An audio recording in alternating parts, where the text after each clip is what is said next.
Hello friends, welcome back to my channel divine tutorials. तो friends, आज का हमारा टॉपिक है अधिगम। मैंने आप लोगों को वृद्धि एवं विकास के बारे में बता दिया और विकास की सारी अवस्थाएं भी बता दी और मैंने आप लोगों को विकास के सारे आयाम वो सभी बहुत ही अच्छे से क्लियर आप लोगों को हो गए होंगे। तो आज का टॉपिक होगा हमारा अधिगम और विकास और अधिगम में संबंध क्या होता है, इन सब के बारे में आज हम लोग चर्चा करेंगे। तो फ्रेंड्स, अधिगम का अर्थ होता है सीखना और अधिगम वह प्रक्रिया है जो कि आजीवन चलती रहती है और जिसके द्वारा हम कुछ ना कुछ ज्ञान अर्जित करते रहते हैं। यानी कि किसी भी क्षेत्र में, चाहे वो कोई भी क्षेत्र हो, हम कुछ ना कुछ सीखते ही रहते हैं। यानी कि जन्म से लेकर मृत्यु तक कुछ ना कुछ सीखना ही होता है, सीखते ही रहते हैं हम। तो यही प्रक्रिया क्या कहलाती है? ये अधिगम कहलाती है। और अधिगम जो है वो व्यक्तित्व के सर्वांगीण विकास में सहायक होता है। जैसे मान लीजिए, यदि किसी यानी कि कोई छात्र है, जैसे ये मान लेते हैं कि कोई छात्र है और उसने अपनी ये यानी कि किसी भी विषय वस्तु के आधार पर कोई काम अगर सीख लिया तो इसको क्या कहा जाएगा? इसको अधिगम कहा जाएगा कि उसने ये चीज सीखी। और कोई भी व्यक्ति जो है वो जन्म से लेकर मृत्यु तक कुछ ना कुछ सीखता ही रहता है। हमको हर कहीं से कुछ ना कुछ सीखने को जरूर मिलता है, क्योंकि ऐसा नहीं होता है कि छोटे बच्चे ही सीखते हैं। छोटे बच्चे भी सीखते हैं, हम भी सीखते हैं। कहीं ना कहीं से कोई ना कोई चीज हमको रोजाना सीखने को मिलती ही है। इसी को अधिगम कहते हैं। तो फ्रेंड्स, अधिगम के संदर्भ में कुछ विद्वानों ने कुछ छोटी छोटी सी परिभाषाएं दी हैं, तो वो भी हम लोग देख लेंगे कि यानी कि कौन से विद्वान ने कौन सी परिभाषा दी है। तो फ्रेंड्स, एक हमारे विद्वान है EPL। तो उनके अनुसार क्या है अधिगम? उनके अनुसार यानी कि अधिगम जो है वो व्यक्ति में एक परिवर्तन है जो कि उसके वातावरण के परिवर्तनों के अनुसरण में होता है। और एक रहे हैं हमारे विद्वान, उनका नाम है गेट्स। तो गेट्स के अनुसार क्या है कि अनुभव द्वारा व्यवहार में परिवर्तन लाना ही अधिगम है। यानी कि जब हमको किसी चीज का अनुभव होता है और उसके बाद जो हमारे व्यवहार में परिवर्तन आता है तो उसी को हम अधिगम कहते हैं। ये किसके अनुसार है? गेट्स के अनुसार। वुडवर्थ के अनुसार क्या है डेफिनेशन? तो देखिए, वुडवर्थ के अनुसार है नवीन ज्ञान और नवीन प्रक्रियाओं को अर्जित कर लेना या फिर प्राप्त कर लेना ही अधिगम है। क्रो एंड क्रो के अनुसार ज्ञान और अभिवृत्तियों की प्राप्ति ही अधिगम है। क्रो एंड क्रो के अनुसार। फ्रेंड्स, अब हम लोग ये जान लेते हैं कि अधिगम की प्रक्रियाएं क्या क्या होती हैं। तो अधिगम जो है वो क्या होता है? व्यवहार में परिवर्तन लाने की प्रक्रिया। और अधिगम जो है वो जीवन पर्यंत चलने वाली प्रक्रिया है। अधिगम नई परिस्थितियों से अनुकूलन है और अधिगम जो है वो उद्देश्यपूर्ण होता है। अधिगम सामाजिक और व्यक्तिगत दोनों ही है।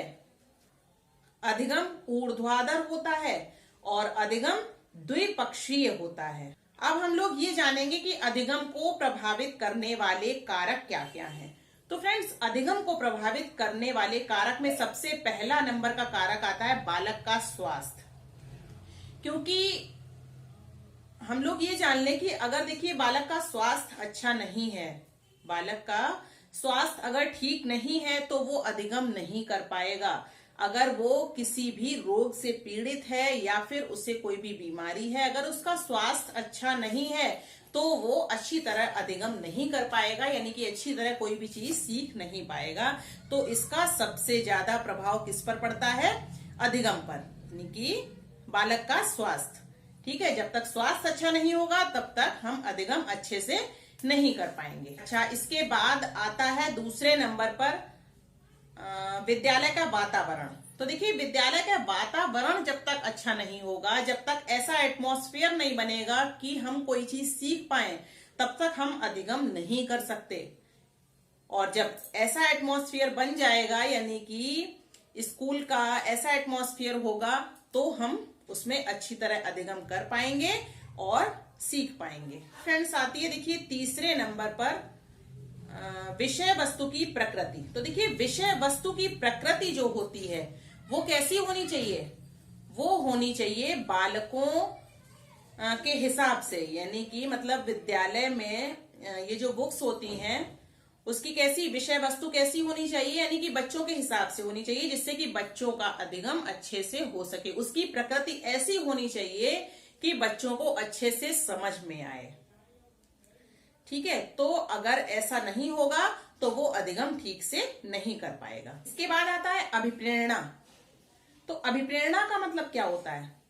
अभिप्रेरणा होता है जैसे हमको अगर कोई प्रेरणा देता है, इंस्पायर करता है हमको कोई, तो वो होता है अभिप्रेरणा। ठीक है, किसी काम के लिए प्रेरित करना।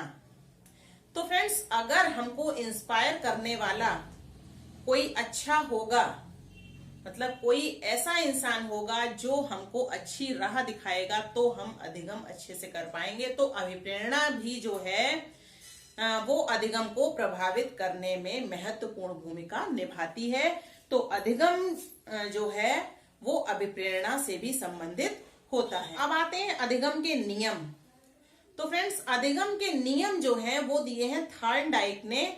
2 तरीके के नियम दिए हैं, यहां से क्वेश्चन एग्जाम में जरूर पूछा जाता है। यानी कि थॉर्नडाइक के जो नियम हैं 2 तरीके के उन्होंने नियम दिए हैं। पहला दिया है मुख्य नियम और दूसरा दिया है गौड़ नियम। तो देखिए, मुख्य नियम में आते हैं 3 नियम और गौड़ नियम में आते हैं 5 नियम। तो ये नियम एग्जाम में पूछे जाते हैं। तो देखिए, मुख्य नियम में जो है वो क्या होता है? सबसे पहला नियम होता है अभ्यास का नियम। यानी कि जब हम किसी चीज का अभ्यास करते हैं तो क्या होता है? हम सीखते हैं। ठीक है, अभ्यास कर रहे हैं। दूसरे नंबर पर ये हमारा आ जाता है तत्परता का नियम। जब हम अभ्यास करेंगे तो हम किसी काम के लिए तत्पर होंगे। और तीसरे नंबर का जो नियम ये इसमें आता है वो हमारा होता है प्रभाव का नियम। पहले नंबर अभ्यास का नियम, दूसरे नंबर पर हमारा होता है तत्परता का नियम और तीसरे नंबर पर हमारा होता है प्रभाव का नियम। यानी कि रिजल्ट जो आएगा, ठीक है, प्रभाव जो उसका आएगा वो हमारा हो जाएगा तीसरे नंबर का नियम। किसके अनुसार है ये? तो फ्रेंड्स, ये है हमारा थॉर्नडाइक के अनुसार। इसके बाद इन्होंने दिए हैं गौड़ नियम जो दिए हैं। मुख्य नियम ये 3 हो गए, गौड़ नियम दिए इन्होंने 5। तो इसमें देखिए, सबसे पहला हमारा नियम आता है बहुप्रतिक्रिया का नियम। बहुप्रतिक्रिया का नियम इन्होंने दिया है। दूसरे नंबर पर इन्होंने दिया है मनोवृत्ति का नियम। तीसरे नंबर पर दिया है आंशिक क्रिया का नियम और चौथे नंबर पर दिया है साहचर्य का नियम और 5वें नंबर पर इन्होंने दिया है आत्मीकरण का नियम। तो इस तरीके से इन्होंने 5 नियम बताए हैं। ठीक है, थॉर्नडाइक ने 5 नियम कौन से बताए हैं? गौड़ नियम। और 3 नियम जो बताए हैं वो बताए हैं मुख्य नियम। यहां से क्वेश्चन एग्जाम में जरूर पूछा जाता है। तो इन नियम को आप लोग चाहें तो नोट कर लीजिए और नोट करने के बाद इनको रट डालिए। अब मैं आपको बताती हूं अधिगम के सिद्धांत। ठीक है, अधिगम के सिद्धांत जो हैं वो क्या क्या हैं और कैसे कैसे सिद्धांत हैं वो आप लोग अच्छे से याद कर लीजिएगा। और कल मैं आप लोगों के लिए लाऊंगी क्वेश्चन आंसर्स की सीरीज, और नहीं तो अगर हो सका तो आज ही मैं आप लोगों के लिए लेकर आऊंगी शाम को आप लोगों को वीडियो मिलेगा क्वेश्चन आंसर्स की सीरीज का। और मैं आप लोगों से पूछूंगी 10 क्वेश्चन। 10 क्वेश्चन मैं दूंगी आप लोगों को करने के लिए और आप लोगों के पास 2 घंटे का समय होगा। 2 घंटे में आप लोग मुझे कमेंट बॉक्स में रिप्लाई करके उनके आंसर्स बताएंगे और फिर 2 घंटे बाद उनके आंसर्स का वीडियो आप लोगों को मिल जाएगा। तो इस तरीके से आपकी तैयारी अच्छे से होती चलेगी एक एक चीज की। ठीक है, तो ये जैसा कि इसमें क्या चल रहा था हमारा, इसमें अधिगम चल रहा था और अधिगम के सिद्धांत। तो अधिगम के सिद्धांत देखिए किस तरीके से सिद्धांत लिखे हुए हैं इसमें, ये देखिए नोट किए हुए हैं इस तरीके से सिद्धांत। ये देखिए अधिगम के सिद्धांत सबसे पहले नंबर पे हमारे आते हैं थॉर्नडाइक। तो देखिए थॉर्नडाइक ने जो है वो किस पर प्रयोग किया था? बिल्ली पर। पूछा जाता है एग्जाम में थॉर्नडाइक ने किस पर प्रयोग किया? बिल्ली पर। ठीक है, और इनके सिद्धांत कौन कौन से हैं? सबसे पहले नंबर पर इनका सिद्धांत आता है प्रयास एवं त्रुटि का सिद्धांत। याद रखिएगा, प्रयास एवं त्रुटि का सिद्धांत किसका है? थॉर्नडाइक का। दूसरे नंबर पर इनका सिद्धांत आता है उद्दीपन प्रक्रिया सिद्धांत। उद्दीपन प्रक्रिया सिद्धांत किसका है? थॉर्नडाइक का। और कौन सा इनका है? प्रयास एवं त्रुटि सिद्धांत। याद रखिएगा दोनों सिद्धांत, ये अभी और भी सिद्धांत हैं। इसके बाद इनका आता है अधिगम का बंध सिद्धांत। अधिगम का बंध सिद्धांत।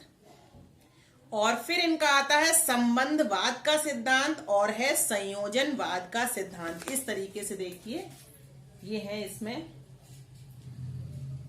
ये इसमें देखिए लिखे हुए हैं, दिख रहे होंगे आप लोगों को। नोट करते चलिए आप लोग चाहें तो। सबसे पहले नंबर पे हमारे आते हैं, देखिए थॉर्नडाइक। और थॉर्नडाइक ने बिल्ली पर प्रयोग किया था।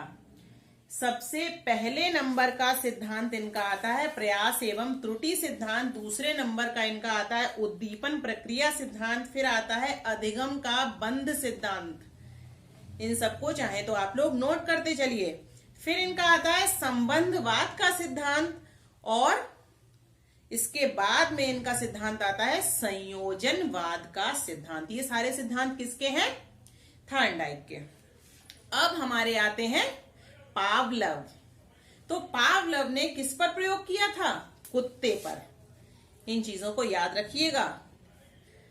तो फ्रेंड्स देखिए, कुत्ते पर प्रयोग किया था और इनके सिद्धांत जो हैं वो इसमें दिए गए हैं संबंध प्रक्रिया का सिद्धांत।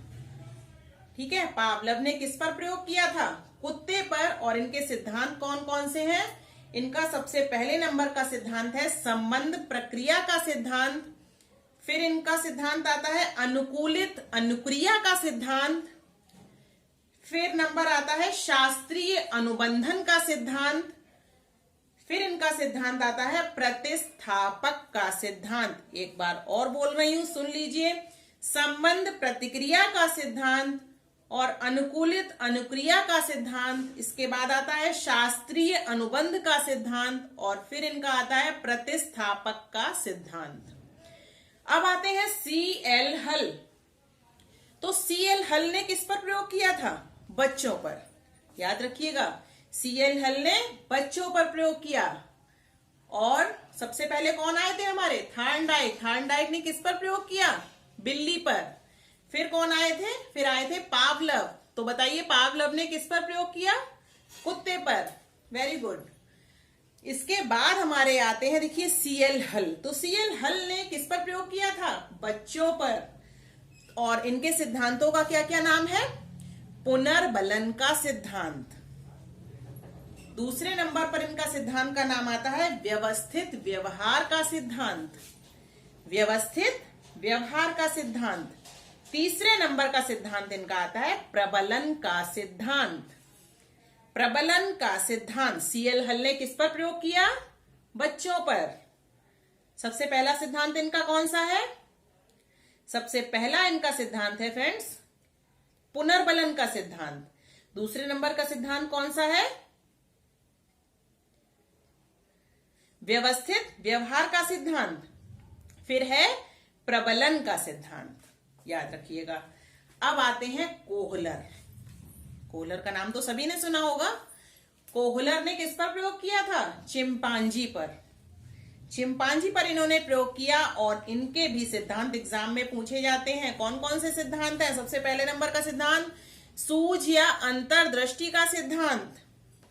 दूसरे नंबर पर इनका सिद्धांत आता है गेस्टाल्ट का सिद्धांत। फिर इनका आता है समगाकृति का सिद्धांत, पूर्णाकार का सिद्धांत। ये चार सिद्धांत इनके हैं। तो फ्रेंड्स फिर से बताइए आप लोग, कोहलर ने किस पर प्रयोग किया था? चिंपांजी पर। तो चिंपांजी पर इन्होंने प्रयोग किया और इनके सिद्धांत कौन कौन से हैं? सूझ या अंतर्दृष्टि का सिद्धांत। नंबर 2 पर आता है गेस्टाल्ट का सिद्धांत। फिर आता है समगाकृति का सिद्धांत। फिर आता है पूर्णाकार का सिद्धांत। अब आते हैं स्किनर। स्किनर ने किस पर प्रयोग किया था? चूहे और कबूतर पर। चूहे और कबूतर पर स्किनर ने प्रयोग किया था। इनके सिद्धांत कौन कौन से हैं? सक्रिय अनुबंधन का सिद्धांत और क्रिया प्रसूति अधिगम सिद्धांत। इसके बाद आते हैं कर्ट लेविन। इनके सिद्धांतों का नाम है तल रूप सिद्धांत, क्षेत्र सिद्धांत, संज्ञानात्मक सिद्धांत। फिर आते हैं हमारे टालमैन। तो टालमैन के कौन कौन से सिद्धांत हैं? संकेत पूर्णाकार का सिद्धांत, फिर इनका आता है ज्ञानात्मक सिद्धांत और संभावना का सिद्धांत। तो फ्रेंड्स, ये अधिगम के सिद्धांत चाहे तो आप लोग इनको नोट कर लीजिए। ये देखिए, ये अधिगम के सिद्धांत इस तरीके से लिखे हुए हैं। फ्रेंड्स, आज के लिए बस इतना ही, और अगले वीडियो में मैं आप लोगों के लिए 10 क्वेश्चन आंसर लेकर आने वाली हूं, और वो क्वेश्चन आंसर आप लोगों को आज ही मिल जाएंगे। तो क्वेश्चन आंसर्स को अटेम्प्ट करिएगा, 2 घंटे बाद उनके आंसर्स आप लोगों को मिल जाएंगे, उसका भी वीडियो। तो आप लोग मेरे वीडियोस को डेली यानी कि कंटिन्यू देखते रहिए, एक भी वीडियो को मिस नहीं करना है, क्योंकि अगर आपको इस बार यूपी टेट 2021 निकालना है तो आपको अच्छे से प्रिपरेशन करनी होगी, तभी यूपी टेट निकलेगा। क्योंकि एक एक क्वेश्चन और एक एक चीज अगर आपकी समझ में होगी, अच्छे से अगर आपको कॉन्सेप्ट उसका क्लियर होगा, तभी आप क्वेश्चंस को अटेम्प्ट कर पाएंगे। तो फ्रेंड्स, मैं क्वेश्चन जब लेकर आऊंगी तो आप लोग उसका भी वीडियो अच्छे से वॉच कीजिएगा, और उन क्वेश्चंस के आंसर मुझे कमेंट बॉक्स में जरूर बताइएगा। और तो मुझे इससे ये लगेगा कि कौन कौन लोग मेरे वीडियो को देख रहे हैं और कौन कौन लोग उनके आंसर्स अटेम्प्ट कर पा रहे हैं, तो फिर मैं उसके आंसर आप लोगों को बताऊंगी।